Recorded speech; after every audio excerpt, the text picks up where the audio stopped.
In this video, I'm going to be showing you Jeny's surprisingly stretchy bind-off, oftentimes abbreviated Jeny's SSBO. And it is, as the name implies, surprisingly stretchy. It is an excellent bind-off for 1x1 ribbing or 2x2 ribbing in toe-up socks, the cuff bind-off edge of socks, because it allows a lot of stretch at that area that you actually need a lot of stretch in. You can use this in stockinette as well, but where it really shines is a 1x1 or a 2x2 ribbing.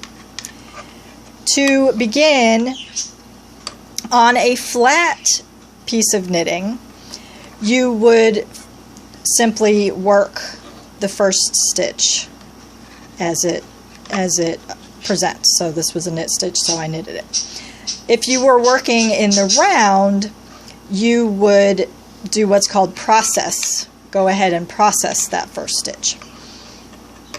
To process a knit stitch, you make a reverse yarn over first. A reverse yarn over, a regular yarn over comes from the front over to the back. A reverse yarn over comes from the back over to the front. And then this is a knit stitch, so we need the yarn to go back to the back, ready to knit. So if you were working in the round, you would make this yarn over on your right hand needle first, and then you would knit the first stitch. If you were working flat, you would simply knit the first stitch. Now with that yarn over there, we lift the yarn over that stitch. We have a stitch on the right needle. Now we process the next stitch, and this is a purl stitch. To process a purl stitch, you make a regular yarn over. So a regular yarn over has to start with the yarn in front, going over the needle, and we need to be able to purl, so I have to bring that yarn back forward in between the needles, ready to purl. And I purl that next stitch. Now I'm moving the yarn back to keep it out of the way, and we lift that yarn over that second stitch. Now to start binding off, we lift that first stitch over the second stitch. We have now bound off one stitch. Now our next stitch is a knit. To process a knit, we make a reverse yarn over, so the yarn is already in the back. It comes over the needle, and then it needs to go back between the needles, again, ready to knit. And we knit. Now, to bind off, we lift both the yarn over and that first stitch over the next stitch. And we have bound off two stitches now. Now the next stitch is a purl stitch. To process a purl, we make a regular yarn over, so we bring the yarn forward in between the needles, over the needle to the back, and then back, oops, and I just lost my needle.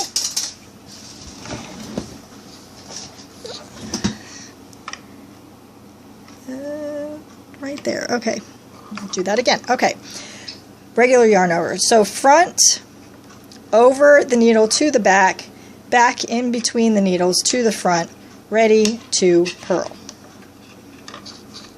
And you can lift these in one fluid motion if you want. Lift both of those up and over.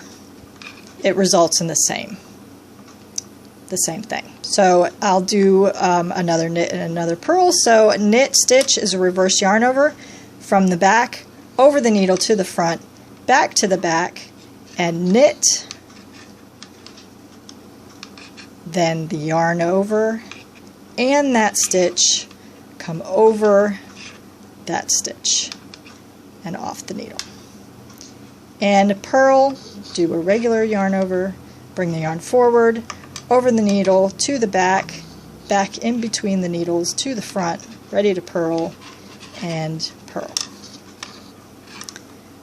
And then lift the yarn over and that first stitch over that stitch. And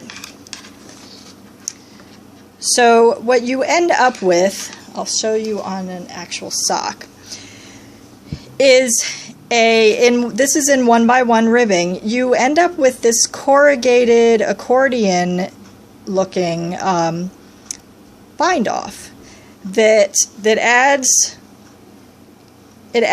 essentially adds it's a tall bind off because it adds a row of knitting here with these little bumps from your yarn overs.